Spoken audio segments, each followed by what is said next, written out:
오늘 일단 공부하는 거는 영세율에 대해서 공부를 하게 될 거예요. 영세가 뭐냐? 영세가 우리가 간단하게 정리를 한번 해볼게요. 우리가 물건을 팔고 거기에 부가가치세가 과세가 됩니다. 똑같은 그림을 그려보자 이거예요.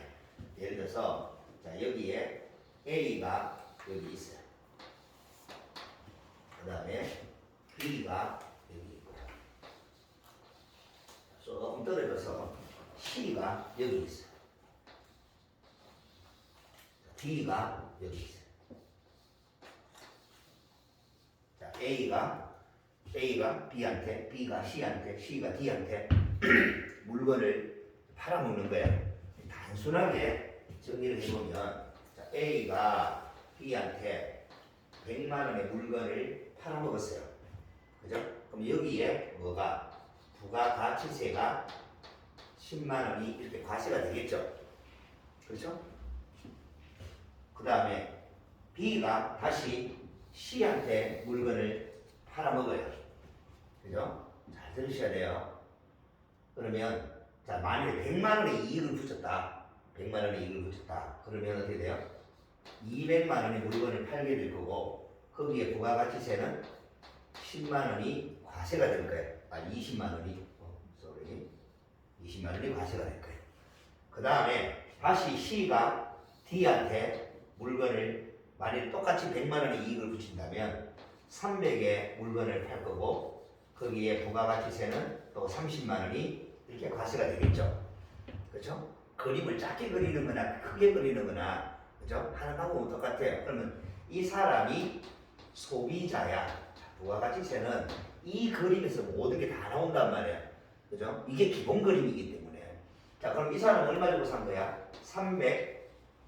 330만 원에 물건을 구매를 하게 되는 거예요. 자, 이게 기본 그림이에요.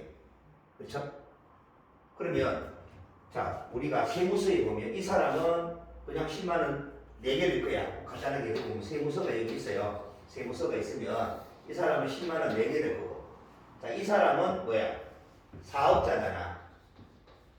이 사람이 사업자니까 자, 이 사람도 사업자고. 그렇죠? 이 사람도 사업자예요. 장사하는 사람이다. 아니야. 그럼 이 사람은 요 10만 원에 대해서 공제를 받고, 맞죠?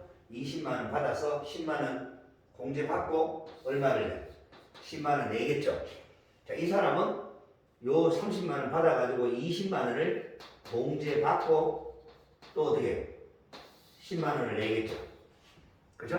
그래서 세무서에서는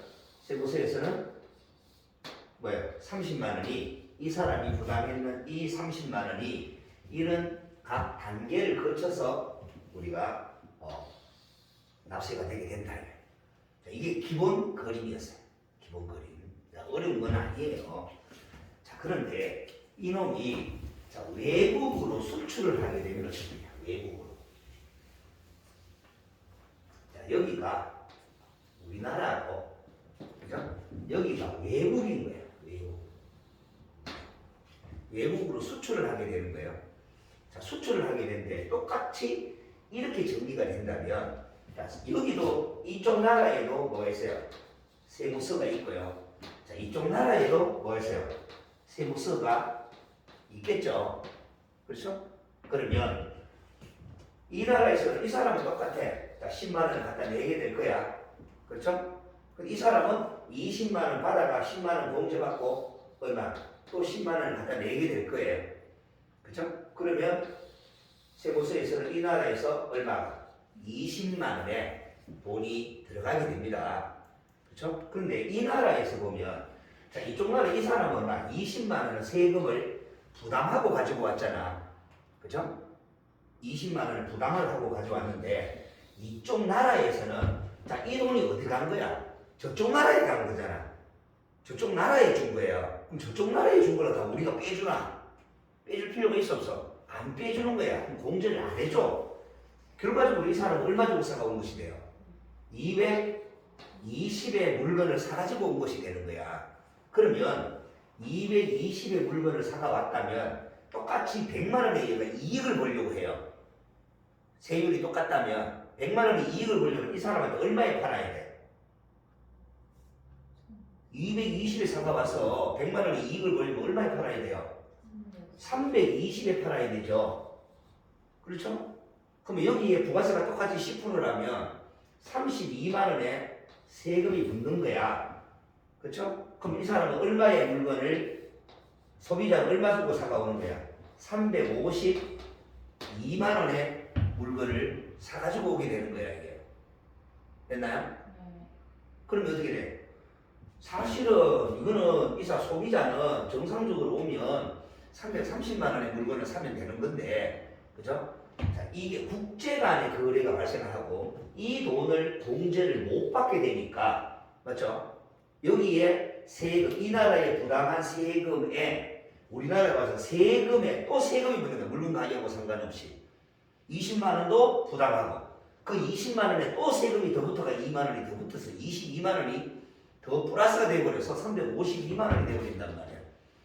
그죠? 그럼 이거는 소비자의 세부 부담이 어떻게 돼요? 엄청나게 많아지죠. 자, 뒤집어서 이야기를 하면 우리나라가 수출을 할 수 있고, 수출하는 나라에서는 저거가 뭐 하든지 상관이 없어. 상관이 없는 거야. 근데 거꾸로 우리나라가 수입을 한다면 내가 이쪽 나라라면, 그죠? 오히려 저쪽 나라에 우리나라에서 소비가 일어나는데 세금은 저쪽 나라에서 주고 갖고 온단 말이에요. 그러면 세부담이 어떻게 돼요? 훨씬 더 많아지겠지. 맞죠? 안 맞다는 거죠. 무슨 말이 이해돼요? 그럼 소비자의 세부담이 많아진다는 것은 우리나라의 세금이 저쪽 나라에 간단 말이야. 그죠? 한쪽이 매출이면 한쪽은 매입이기 때문에 어느 누구도 손실을 보는 것은 맞지 않다. 손해를 보는 건 아니다. 적정한 금액에, 적당한 금액에 가장 합리적인 세금이 과세가 돼야 되는데, 이거는 물건은 그냥 정상적으로 왔는데 국내 거래만 있다면 아무 상관이 없는데 국제 거래가 들어가니까 세금이 이중적으로 과세가 되죠. 이 나라에서 세금 내고 그 세금이 붙어가지고 또 이 나라에서 또 세금을 이중적으로 낸다. 그래서 국제적인 뭐가 생긴다? 국제적인 이중과세가 생기게 됩니다. 이중과세. 그죠? 이 나라에서 그 세금 내고 저 나라에서 세금 내는 일이 생기더라. 그러면 자, 또 뒤집어서 보면 내가 수출하는 사람이라고 가정을 합시다. 그러면 내가 수출을 할 때 뭐야? 200만 원의 물건을 팔았다면 거기에 부가세가 10% 붙는다 이 말이야. 그럼 결과적으로 얼마짜리가 되는 거야? 220만 원짜리가 되는 거야. 그렇죠? 그런데 어떤 나라는 부가세가 10% 우리나라처럼 자 10%가 붙어요. 어떤 나라는 5% 붙는 나라도 있을 거란 말이야. 어떤 나라는 20%를 붙이는 나라도 있을 거란 말이야. 그러면 물건은 똑같은 물건인데 국제 간에 나라별로 뭐가 돼요? 세금이 달라지니까 물건 가격하고 상관없이 그 세금에 대한 징수로 인해 가지고 가격이 변동이 생기는 거야. 그죠? 그러면은 내가 상대적으로 우리나라의 세율이 높은 나라에서는 뭐가 돼요? 수출이 가격이 올라가 버리잖아. 똑같은 물건인데 우리가 세율이 낮은 나라에서는 금액이 적어지겠지만 세율이 높은 나라에서는 뭐가 돼요? 세율이 높아지게 되면 어떻게 돼요? 물건의 가격이 상승하는 효과가 생기는 거예요. 그럼 똑같은 물건이라면 세율 낮은 데서는 잘 팔리는데, 맞죠? 가격이 조금 좋으니까. 근데 세금 때문에 수출이 뭐예요? 저항을 받는다 이 말이에요. 제재를 받게 되는 거예요. 안 팔리는 거야. 비싸니까. 맞죠? 그래서 전체적인 국제적인 수출 수입이 원활하게 이루어져 수출을 뭐한다? 촉진시키기 위해서 이거는 우리나라만 그렇게 해당이 되는 게 아니라 모든 국가별로 공정하게 내가 정상적인 물건 가격으로 가격 경쟁을 시켜주기 위해서는 세금이 들어가게 되면 세금이 여기에 투입이 되게 되면 정상적인 가격 경쟁이 이루어지지 않는다는 말이에요. 그래서 정상적인 수출이 촉진되기 위해서는 여기에 세금 부분을 제거를 해야 되는 거예요. 보세요. 그래서 이 사람이 사업자야. 이 사람이 사업자면 자, 이 나라에서 물건을 이 사람은 정상적으로 판 거예요. 그래서 10만 원을 갖다 냈죠. 그런데 이거를 공제받고 팔아버리게 되면 여기에 세금을 붙이니까 어떻게 돼? 이런 모양이 생기잖아. 그죠? 그래서 국제 간의 거래에서 이거를 외국으로 물건을 팔 때는, 알겠어요? 이 세금은 있는 물건이란 말이에요. 세금은 있는 물건인데 그 세금을 우리가 지금 우리나라는 몇 프로예요? 10%, 어떤 나라는 20%, 어떤 나라는 5% 이런 데 있을 거란 말이에요. 그럼 국제 간의 거래에서 그 세율이 가격에 영향을 주는 것이기 때문에 국제 간의 거래에서는 이거를 뭐하다? 영의 세율로 가져가라. 세율을 곱하기 0%를 해라. 그럼 세금이 어떻게 되는 거예요? 없어져 버리는 거죠. 세금이 없다 이 말이에요. 그럼 세금이 없는 상태에서 요 물건 가격만을 가지고 가격 경쟁을 하세요 라는 뜻이에요. 그럼 이건 우리나라만 적용되는 게 아니죠. 그러면 세금을 과세를 해야 되는데 이 과세가 이쪽 나라에서 과세를 할 거냐, 이쪽 나라에서 과세를 할 거냐. 자, 부가가치세는 근본적으로 세금을 부담하는 사람이 누구야? 소비자죠. 소비자는 여기 있단 말이야. 그죠? 이 나라에서 세금이 과세가 돼야지. 이 나라는 뭐가 돼요? 넘어갔을 때 이걸 0으로 가져가 줘야지 이 나라의 세금이 어떻게 완전히 없어질 거라는 말이에요. 그래서 이 나라에 이 사람이 세금을 내니까 이 세무서에 세금이 30만 원이 들어와야 되는 거야. 알겠어요? 그거를 우리가 뭐라 그러냐 하면은 이런 내용을 위해서 이거를 정리하기 위해서 생산지, 다시 말해 물건을 판매하는 생산지가 있고 그 다음에 그 물건을 소비하는 나라가 있다면, 알겠어요? 부가가치세는 소비하는 나라에서 세금을 과세하세요. 그게 소비지국, 소비하는 나라에서 세금을 과세하세요. 소비지국 과세 원칙이다. 이렇게 일반적으로 이야기를 합니다. 알겠어요? 소비하는 나라에서 세금을 내야 돼. 그럼 어떤 모양이 되느냐 하면은, 자, 우리가 간단하게 정리를 해보면, 자, 이 나라는 어떻게 돼요? A는 B한테 같은 나라니까 물건을 팔았어요. 그죠? 물건을 팔고 10만 원을 갖다 냈단 말이야. 근데 이 나라는 뭐야? 이 사람, B라는 사람은 세금을 미리 부담을 했죠. 부담을 했는데 매출할 때 세금이 있어 없어? 없어. 매출은 0이고, 맞죠? 매출세액은 0이고 매입세액은 10만 원이 있는 거야. 그럼 이거는 뭐야? 돌려받을 돈이 더 많아 생기는 거잖아. 그죠? 돌려받으세요. 황금. 이거 황금.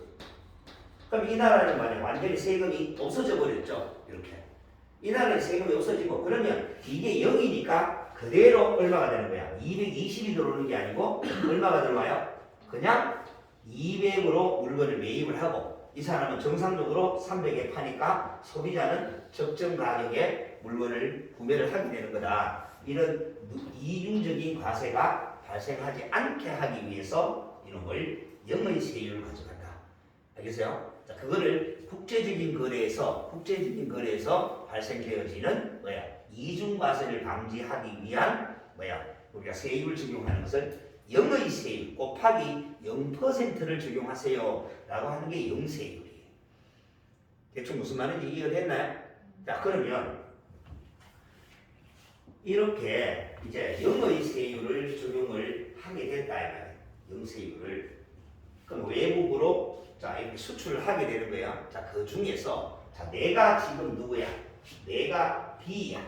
내가 B예요. 자, 내가 B의 입장에서 보면 우리가 앞에서 세금 계산서가 발행이 된다 그랬죠. 기억나나요?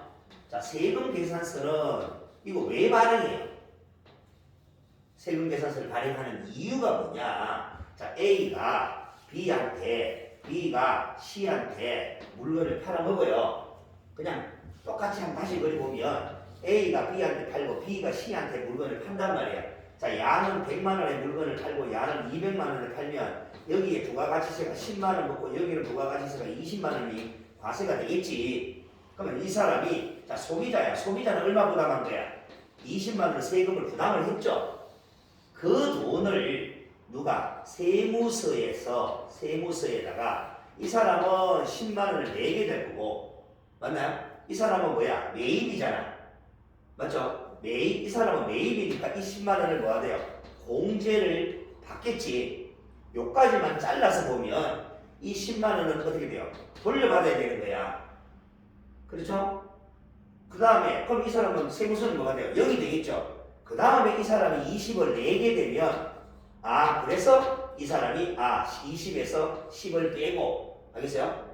공제를 받고 10만 원을 부담을 하게 되면 여기 10만 원, 여기 10만 원 해가 20만 원이 과세가 되는 거란 말이야. 그러면 요 뒤에가 없다라고 생각하면 어쨌든 간에 아직까지 물건이 안 팔렸어. 아직까지 B가 C한테 물건을 안 팔았다라고 본다면 A는 다시 그리면 A는 B한테 물건을 팔고, 그죠? 그럼 이 사람은 매출이 되고 이 사람은 매입이 될 거 아니야. 그죠? 이 사람은 세금을 10만 원 내야 되고 이 사람은 10만 원을 어떻게 돼요? 공제 받아가야 된단 말이야. 환급이 된단 말이야. 이거 다시 조금 위에다가 그리면 맞죠? 그럼 세무서가 이렇게 돼야 되는데 세무서 입장에서는 얘가 이 물건을 얘한테 팔았는지 C한테 팔았는지 D한테 팔았는지 알아볼라. 모른다는 말이에요. 그죠? 그러니까 얘가 나는 물건을 100만 원씩 팔아가지고 부가세가 10만 원이에요 라고 내가 신고를 할 거고 이 사람은 물건을 10만 원씩 100만 원씩 사가다가 내가 공제받을 돈이 10만 원이에요 하고 환급을 10만 원 받아갈 거라는 말이야. 이렇게. 그렇죠? 그러면 세무서 입장에서는 얘가 10만 원 내는 게 맞냐 이거야. 똑바로 계산하는 거 맞냐. 자, 이 사람이 뭐야 10만 원을 돈을 받아가야 된다고 신고를 한 거야. 그럼 내가 10만 원 받아가는 게 맞냐 이거야. 어떻게 증명할 거냐 이거지. 그죠? 그때 요 사람한테 얼마를 물건을 100만 원어치를 팔아가지고 거기에 부가가치세가 10%인 10만 원이 과세가 됐다라는 걸 증명을 해야 된다고. 그죠? 그 증명을 하는 서류가 뭐라고 그러세요? 이게 세금 계산서야 이게. 그죠? 그래서 세금 계산서를 발행을 해주면 이 세금 계산서에 의해서 이 사람이 요 B한테 물건을 내가 팔았습니다 라고 하는 합계표를 제출한다 그랬죠. 그죠? 자, 내가 B한테 10만 원을 팔아먹었어요. 그럼 이 사람은 뭐가 돼요?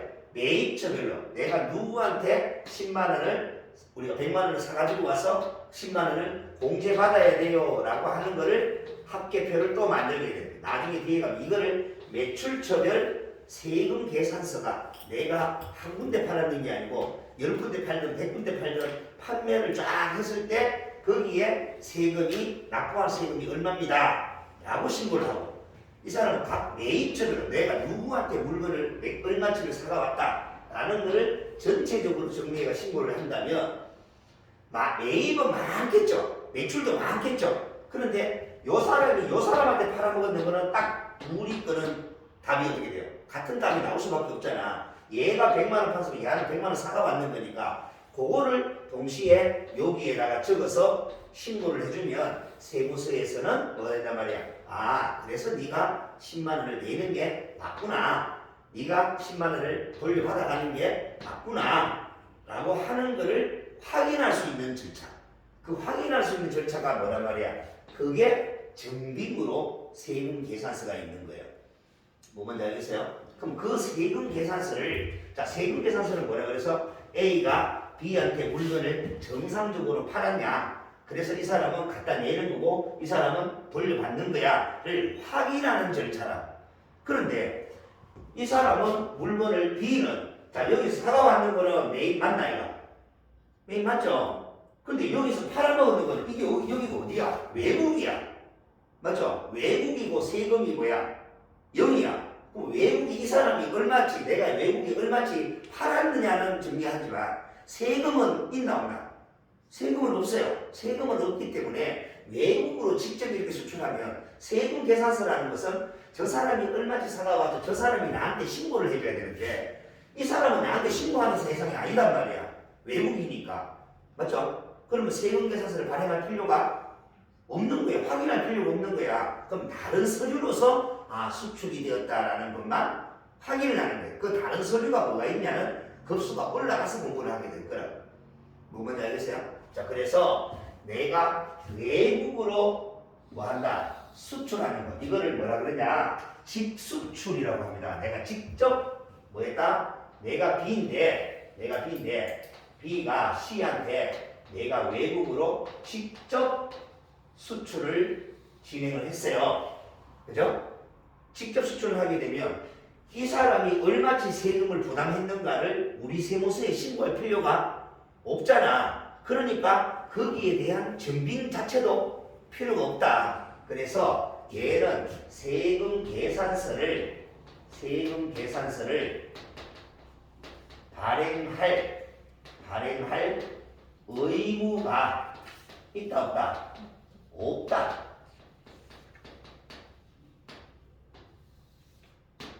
그죠? 확인할 필요가 없으니까 발행할 필요가 없다. 대신에 B는 내가 이만큼을 외국으로 수출했어요. 그래서 영의 세율을 적용받았어요. 라고 하는 사실만 가져가면 되는 거예요. 자, 그럼 그거를 뭐 어떻게 증명할 거냐? 내가 외국으로 수출했다라는 거예요. 그죠?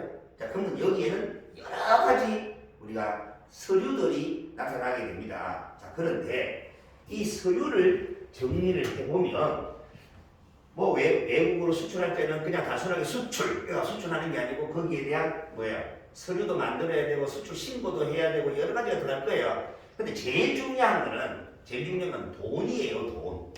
맞죠? 그래서 돈이기 때문에 자, B가 C한테 수출을 해요, 외국으로. 그러면 돈은 어떻게 받아? 돈은 어떻게 받느냐가 문제가 되는 거예요. 자, 예를 들어서 우리나라 국내에서 내가 A가 B한테 물건을 그냥 팔았어요. 그럼 보통 팔 때 뭘로 팔아요? 외상으로 팔죠. 맞죠? 그럼 외상으로 팔면 이 사람이 돈을 다시 나한테 갚을 확률이 높아요? 띄물 확률이 높아요? 갚을 확률이 높잖아. 그러니까 외상으로 팔지. 팔 때마다 저만 띄물 거야. 그럼 뭘 파는 그렇죠? 그러니까 일반적으로 계속적으로 반복이 돼서 물건이 납품이 되고 회수가 되고 납품이 되고 돈이 회수가 되고 이게 반복이 되는 거야. 그죠? 그래서 관례적으로 우리는 외국으로 돼요? 외국이란 국내에서 수출을 하게 되면 국내에서 매출을 하게 되면 그거는 외상으로 해도 별 문제가 안 된다라는 말이에요. 네, 우리나라 안에 있으니까. 설령 그 사람이 떼먹더라도 그 사람이 떼먹어서 그러면 나는 손실을 봤죠. 그럼 저 사람 어떻게 되겠어요? 결과적으로 수치만 보면 이익을 본 거야. 돈 떼먹었으니까. 물론 그 사람이 망했으니까 문제가 되긴 하겠지만 근데 국가 전체적으로 봐서는 한 사람이 손해보고 한 사람이 이익 보면 국가는 뭐가 돼요? 쌤 좋은 건 아니지만 맞죠? 세금 부분을 기준으로 해서 보면 국가 입장에서 보면 세금을 떠나서라도 한 사람이 돈을 받아야 되는데 한 사람 받고 한 사람은 준단 말이야. 근데 이걸 못 주게 됐어요. 그럼 국가 전체적으로 보면 한 사람은 플러스 한 사람은 마이너스가 되니까 맞죠? 플러스 마이너스를 하면 뭐가 돼요? 0이 된단 말이에요. 돈이 어디 있어요? 우리나라 안에 움직이고 있단 말이에요. 근데 이거는 외국으로 물건을 보내버린 거야. 외국으로 물건을 보냈으면 자, 이 사람은 뭐가 되는 거야? 이 사람은 외국인이잖아. 그죠? 그럼 이 사람이 돈을 안 갚아. 떼먹어버려서. 그럼 어떻게 돼요? 국가적으로 손실을 보는 거예요. 맞죠? 개인은 당연히 손해를 보는 거지만 국내 거래에서는 한 사람이 이익을 보면 한 사람은 손실을 본다. 맞죠? 그럼 두 개를 합치면 셈셈이 되는 거야. 그죠? 꼭 그런 것만을 이야기하는 건 아니에요. 하지만 우리가 B가 C한테 외국으로 수출을 하게 되면 이 사람이 내 돈을 정확하게 돈을 안 갚아 떼먹어버리면 본인도 손실이지만 국가적으로도 손실이 되는 거야. 그렇기 때문에 우리가 나중에 조금 더 뒤로 가면 그죠? 우리가 이제 급수가 많이 올라가게 되면 그죠? 내가 물건을 우리나라에서 매출을 했잖아. 외상으로 매출했어요. 그럼 돈을 받을 권리가 생기잖아. 그 자산이죠. 외상 매출금이. 맞죠? 돈을 받을 권리가 생기는데 외국으로 수출을 하게 되면 돈을 받을 권리가 생기는 게 아니라 돈을 받아야 할 의무가 생기는 거예요. 반드시 받아야 돼요. 이해돼요? 무슨 말인지? 권리는 못 받으면 그만이지만 의무는 이행하지 않으면 불이익을 받게 돼요. 뭔지 알겠어요? 그래서 물건을 외국으로 수출을 하면 돈을 반드시 받는다는 전제가 없으면 수출이 진행이 되면 안 되는 거예요. 그죠? 국내 거래에서는 물건을 팔았는데 받을 수도 있고 못 받을 수도 있어. 일단 팔아놓고 봐. 그죠? 그런데 얘는 돈 받을 수 있어. 돈은 확실하게 받을 거야. 라는 전제가 없으면 수출하면 안 된다 이 말이에요. 알겠어요? 그걸 뭘로 증명할 거냐? 그래서 내가 돈을 반드시 받아야 되는 거. 다시 내가 여기에 거래하고 있는 은행이 있을 거야. 은행이. 그럼 이쪽 나라에도 은행이 있어요, 없어요? 이쪽 나라에도 여기에 자 우리가 디테일로 들어가면 이거는 상업 부분에 대해서 무역에 대한 부분이 좀 복잡하게 나오지만 우리는 그걸 공부하고자 하는 건 아니에요. 그러니까 어떤 그림으로 가느냐 이거예요. 다시 말하면 내가 물건이 이렇게 수출이 되죠. 맞나요? 수출되기 전에 이 사람은 뭐야? 그 200만 원을 이쪽 은행에다가 200만 원을 예치를 하는 거예요. 알겠어요? 그리고 물건이 납품이 되면 어디에? 이쪽 은행에서 이쪽 우리나라에 있는 은행으로 뭐 뭔지 알겠어요? 돈이 이렇게 들어가게 됩니다. 들어가면 물건이 수출 납품이 진행이 돼가 발송이 됐죠. 무역이 대시가 보냈단 말이야. 알겠어요? 수출이 진행이 되면 내한테 뭐가 온단 말이야? 돈이 온다 이렇게 이런 식으로 돈이 들어오게 되는 거예요. 이렇게 내가 물건을 발송하고 나면 나는 돈을 받고 이 사람은 돈이 들어오기 전에 물건이 들어오기 전에 돈부터 먼저 부담을 해야지. 알겠어요? 그 돈이 정상적으로 간다. 그래서 중간에 은행이 끼어서 내가 나중에 줄게요. 단순하게 나중에 줄게요가 아니고 뭐가 돼요? 이 사람은 돈을 먼저 집어넣고 그거는 나는 좀 돈이 없는데 수입을 해야겠는데 그거는 그쪽 나라에서 그쪽 은행하고 할 일이고 우리는 전체적인 큰 그림을 보면 얘는 분명히 이 은행을 통해서 돈을 주겠다라는 약속을 해야 되는 거예요. 알겠어요? 그럼 이 사람은 뭐야? 그래서 돈이 들어오면 물건을 어떻게 돼요? 발송해 주겠다라고 하는 약속을 해야 된다는 말이에요. 이해돼요? 무슨 말인지? 자, 그때 이렇게 200만 원이 이런 식으로 들어오겠다라고 하는 약속을 하는 서류를 만들어야 되는 거야. 이 사람하고. 알겠어요? 그때 은행을 통해서 돈을 반드시 지급하겠습니다. 라고 하는 약속을 하는 서류가 뭐냐? 그걸 신용장이라고. 그래서 레일 오브 크레딧이라고 해서 우리가 LC라고 해요. 그래서 이 신용장이 개설이 되면 이 신용장에 의해서 돈이 정상적으로 가장 우리가 수출과 관련된 핵심되는 서류가 신용장이에요. 물론 이거 말고도 B의 입장에서는 수출하는 사람 입장에서는 뭐단 말이야? 수출 신고도 해야 되죠. 그죠? 뭐 수출 신고서라는 것도 있고 수출 면장이라는 것도 있고 알겠어요? 뭐 여러 가지 뭐 무역에서 관련된 오퍼가 진행이 되면 오퍼라는 우리가 서류가 있어요. 또 오퍼. 그죠? 그런 것도 있고 그 다음에 뭐 외국에서 직접 수출이 진행이 됐다. 그러면 돈이 들어오게 되는 외화 입금 증명원 뭐 이런 것들도 있게 됩니다. 그래서 서류가 한두 개가 아니고 많아요. 만큼 된단 말이에요. 그 서류들을 제출하는데 그거는 그 제출을 어떤 식으로 진행하고 하는 거는 자, 실무에 가야지 답이 나오겠죠. 그 중에서 가장 핵심되는 몇 가지를 우리가 TAT 2급에 가면 간단하게 어떤 서류가 있어요 라고 공부를 하게 될 거예요. 근데 우리는 지금은 뭐냐면 이 회계 처리를 어떤 식으로 할 거냐 이거야. 그죠? 거기에 가장 핵심되는 서류가 뭐다? 신용장이 반드시 개설돼야 된다. 개설이 안 되면 수출 진행 자체가 안 된다. 자, 그러면 이 신용장이 개설이 되면 이거는 외국으로 뭘 하는 거니까 수출을 하는 것이기 때문에 세율을 영의 세율로 인정을 해주겠다라고 하는 거예요. 세금이 있다 없다? 이쪽 나라에서는 세금이 없는 거죠. 이게 무슨 말인지 알겠어요? 자, 이게 영세율이고 거기에 지금 내가 누구야? B야. 알겠어요? 내가 B이기 때문에 나는 뭐가 된다? 나는 B의 입장에서 직수출이 진행되는 세금 계산서는 발행할 필요가 없다. 됐나요? 자, 이렇게 합니다. 끝. 자, 그러면 사람이 A, B, C, D가 있는데 내가 지금 방금 뭐였어? B였어요. 맞죠? 그런데 자, 내가 A라면 어떻게 돼? 내가 A라면 내가 A야. 자, A는 그냥 물건을 B한테 납품하는 사람도 있어요. 그냥 B한테 납품하는 사람도 있고 아니면 A가 사실은 C한테 수출을 하고 싶은 거야. 내가 수출한단 말이야. 사실은 내가 수출을 해야 되는데 내가 수출을 할 수 있는 여건이 안 되는 거야. 여러 가지 행정적인 서류도 필요하고 뭘 해야 되는데 내가 그걸 다 할 수가 없어. 그죠? 아주 쉽게 이야기하면 내가 촌에 농사 짓고 있단 말이야. 농사 짓는 것 중에 우리가 특용작물 이런 것들은 뭐야? 외국에 수출해야 돼요. 수출하잖아. 내가 비닐하우스도 몇 동 해가지고 이만큼 벌었는데 알겠어요? 그거를 내가 직접 수출 서류 만들고 다 해가지고 농사 짓는 사람이 그렇게 하나? 못하잖아요. 그죠? 못하니까 그거를 대행해주는 사람이 필요하다는 말이야.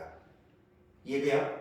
그래서 내가 직접 그냥 내가 만들어서 내가 수출해요. 그러면 내가 B가 되는데 자 나는 그렇게 할 수 있는 여력이 안 돼. 그럼 중간에 누군가를 끼워야 되는 거야. 그게 이제 수출을 대행하는 업체, 수출하는 업무를 대행하는 업체라 그거를 실제로 물건을 사가지고 와서 이 사람이 물건을 팔아먹는 조건으로 실제로는 A가 C한테 수출을 하는데 알겠어요? 중간에 무역회사나 알겠어요? 이런 회사, 자기들은 물건을 생산하는 회사가 아닌 거야.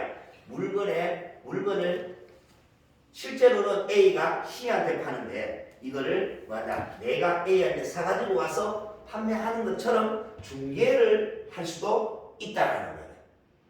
알겠어요?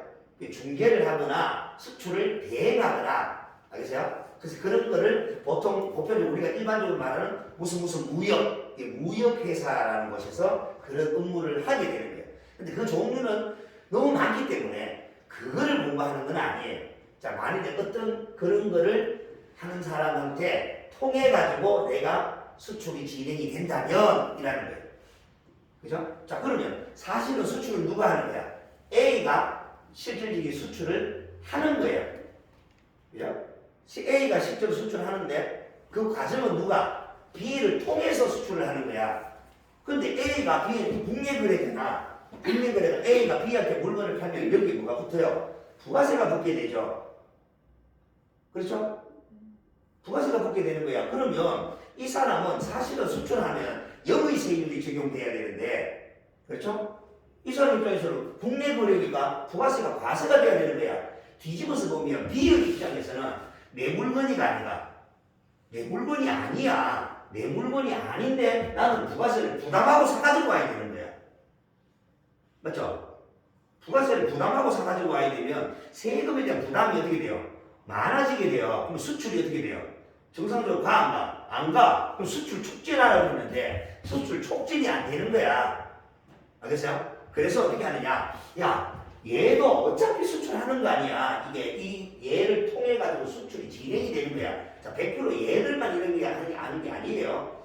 B가 물건을 그냥 일반 사람들한테 사가지고 오는데도 내가 계속적으로 세금을 어차피 수출할 건데 부담을 하게 되니까 그거는 뭐가 돼요? 세금에 대한 부담이 더 많아지는 거야. 이 조건은 내가 A라고 봐도 되고 내가 B라고 봐도 되는 거예요. 그런데 세금이 어쨌든 간에 국내거래에서 붙게 되잖아. 맞죠? 세금이 붙게 되니까 이거는 오히려 세 부담이 더 많아진다. 세 부담이 더 많아진다. 그래서 어떻게 하느냐? 너도 그냥 영어로 해. 너도 그냥 여기도 영의 세율을 적용을 해주면 자, 물건을 사가지고 올 때도 B 입장에서 봤을 때도 그죠? 물건을 사가 올 때도 0으로 들어오게 되고 맞나요? 물건을 팔아먹을 때도 0이니까 나는 세무서에 납부할 돈이나 환급받을 돈이 거의 없어져 버리는 거지. 맞죠? 세부담이 어떻게 돼요? 줄어들게 됩니다. 자, 그러려면 얘가 수출을 한다라고 하는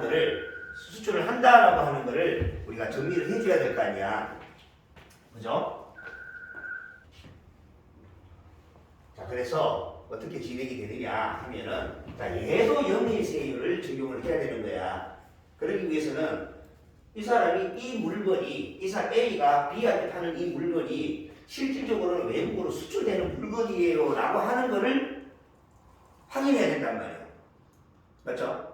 그러면 결과적으로 뭐야? 돈 받는 게 예측도 문제가 되죠. 그래서 어떻게 하느냐? 야, 너가 국가 입장에서 보는 거야. 국가 입장에서 보면 C가 이렇게 들어왔어요. 됐나요? C가 이렇게 들어왔어요. 오케이? 들어왔는데 그 들어왔는 거를 돈을 받으면 사실은 얘잖아. 맞죠? 그래서 이 돈을 이 돈을 여기도 이 사람이 거래하는 은행에 국내 거래이기는 하지만 은행에서 이 사람이 이 돈을 받아가지고 내 거 아니니까 알겠어요? 이 돈을 받아가지고 어떻게 은행에 돈을 주면 이해돼요? 돈을 주면 은행이 은행 쪽으로 주고 내가 그 돈을 받을 수 있는 모양이 똑같지 안 똑같아? 똑같은 모양으로 국내 거래에서도 이렇게 줄 수 있었으면 좋겠다. 맞나? 그러면 이렇게 진행이 된다는 것은 이렇게 받아서 이렇게 주는 거야. 그래서 사실은 뭐야? 수출이 진행이 되는 거야. 그러니까 여기에 영의 세율을 적용하는 것이 맞는 거야. 이해됐나요? 무슨 말인지? 오케이? 자, 그래서 여기에 이렇게 진행되는 것을 이렇게 진행되는 것을 뭐라 그러세요? 신용장이라 그래요. 자, 이거를 우리나라 말로 하면 원신용장이라고도 하고요. 이거를 일반적으로 우리가 외국에서 직접 개설되는 이 신용장을 마스터 신용장이라 그래요. 마스터 LC다 이렇게 이야기를 합니다. 그럼 이 마스터 LC에 의해서 돈이 이렇게 들어올 거야. 그럼 이놈이 담보가 되는 거죠. 일종의 이놈이 담보가 되어서 이 돈을 받으면 이쪽에서 반드시 이렇게 돈을 주겠습니다 라고 하는 약속을 또 해야 되는 거야. 그럼 이거는 뭐야? 외국에 수출하는 게 아니죠. 직접 수출하는 게 아니고 국내 거래단 말이야. 그래서 신용장은 신용장인데 이거는 뭐야?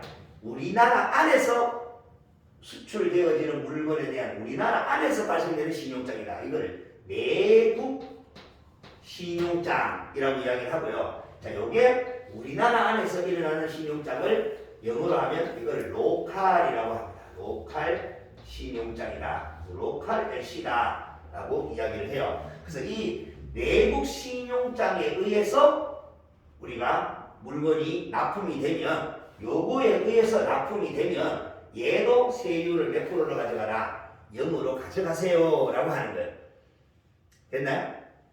그래서 국내 거래지만 0의 세율을 가져간다. 그런데 국내 거래다 보니까 얘가 진짜로 물건을 얼마만큼 100만 원을 보냈는지 안 보냈는지를 확인할 필요가 있단 말이야. 그래서 국내 거래에서는 A가 B한테 물건을 납품을 할 때 외국에는 그걸 확인할 필요가 없기 때문에 세금 계산서를 발행할 필요가 없었는데 여기에는 세금 계산서를 발행할 의무가 있다 없다? 있다. 세금 계산서를 발행해야 된다. 국내 거래소. 세금은 없는데요? 세금은 없죠? 세금은 없는데 세금 계산서를 발행하려고 해. 그러니까 앞에다가 뭐라고? 요거는 영의 세율이에요. 그래서 영세율 세금 계산서라는 것을 발행을 하게 됩니다. 됐나요? 그래서 이 사람은 뭐야? 세율이 뭐가 되는 거야? 0이 되는 거야. 그래서 중개를 한다면 대외 매출, 부가세 예수금 이런 게 안 생기는 거예요. 세금이 없으니까. 여기도 마찬가지. 됐나? 단지 여기는 세금 계산서를 발행할 의무가 없고 여기는 국내 거래니까 세금 계산서를 발행해야 돼. 어쨌든 간에 돈이 들어와야 되는 거예요. 자, 그런데 이 내국 신용장이라는 것은 내국 신용장을 개선할 때는 알겠어요? 이 돈이 담보된다 그랬잖아. 맞죠? 여기에 받을 돈이 담보가 돼야 되는데 그 담보는 받을지 언제 받는지 내가 보고 있나? 아니잖아. 그래서 이 은행에서 이 사람에 대한 신용 평가를 하게 되는 거예요. 알겠어요? 그래서 이 은행에서 반드시 뭘 발행하는 게 아니고요. 그거를 발행하는 업체가 또 따로 있단 말이야. 알겠어요? 기관이 내국 신용장을 기본적인 은행에서 발행이 진행이 되는 경우도 있고요. 은행이 아닌 다른 우리가 수출이 관리에 관련되어지는 기관에서 그걸 발행을 하게 돼요. 그런데 얘가 이게 얼마가 되는지 몰라. 그러면 얘가 뭐가 돼요? 돈을 갚을지 안 갚을지도 모르는 거 아니야. 그런데 신용장을 개설해준다? 말이 안 되죠. 그래서 얘는 뭐야? 이 돈에 대해서 일정한 신용 조건이 갖추어졌을 때 내국 신용장을 발행을 하는 거야. 신용 조건이 그러니까 우리가 뭐 개인도 신용 등급이 몇 등급 있듯이 그 신용 등급이 일정한 조건을 갖추어졌을 때 네가 내부 신용장 개설 요건이 되는 거야. 그런데 만약에 이 신생업체야. 내가 지금 무역회사를 지금 하려고 해요. 그럼 신용도가 있나 없나? 없어. 그럼 못 하는 거야. 그러면 처음 아예 지분 자체를 하지 말라는 소리잖아. 맞죠? 그러니까 여기에 나는요 내부 신용장은 조건을 갖춰야 되는데 그 조건을 다 갖추지는 못했어. 근데 반드시 이놈이 신용장에서 돈이 이렇게 들어올 거예요. 들어오니까 이거를 내가 정상적으로 해서 이걸 여거의 세율을 가져갈 수 있도록 해달라. 그러면 이 은행 쪽에서 보면 뭐가 돼요? 아, 이 돈이 들어왔는 걸 누가? 얘가 관리를 할 수 있죠. 얘가 관리할 수 있잖아. 그럼 얘가 관리를 할 수 있으면 어떻게 돼요? 내가 관리할 수 있으니까 요 놈을 담보로 해서 요 돈은 얘하고 상관없이 내가 반드시 줄게요 라고 은행이 뭐가 되는 거야? 은행이 보증을 쓰는 일종의. 그래서 일종의 보증을 쓰고 아, 이 물건을 이렇게 납품해도 괜찮다. 뭘로? 영의 세율로 납품해도 문제가 안 된다 라고 하는 내가 내부 신용장을 발행할 수 있는 사람이 아니다 라고 했을 때 거기에 내가 별도로 우리는 내부 신용장은 안 되지만 은행에서 이 사람은 이렇게 해도 문제가 안 됩니다. 그래서 구매해도 됩니다. 라고 하는 거를 승인을 해주게 돼요. 알겠어요? 은행에서. 그때 이 은행에서 발행하는 서류가 구매 승인서 또는 이거를 승인서라고도 하고 구매 확인서라고도 이야기합니다. 자, 이것이 있으면 사실 얘하고 다른 거예요. 다른 거지만 야는 정상적인 법에 의해서 발급이 되는 거고 얘는 그게 안 되는 사람들이 은행을 통해서 구매를 해도 좋다라고 승인을 받으면 이거는 동일하게 봐서 이거를 받던 이거 신용장이 개설이 되든 구매 승인서가 또는 구매 확인서가 발급이 되든 내가 똑같이 영의 세율을 적용받게 되는 것이다. 됐나요? 하시겠어요? 자, 여기까지. 자, 요게 뭐야? 수출과 관련되는 영의 세율을 적용하는 내용입니다. 자, 그러면 조금만 쉬었다가 여기에 이제 수입 부분에 대해서 정리를 조금 이따가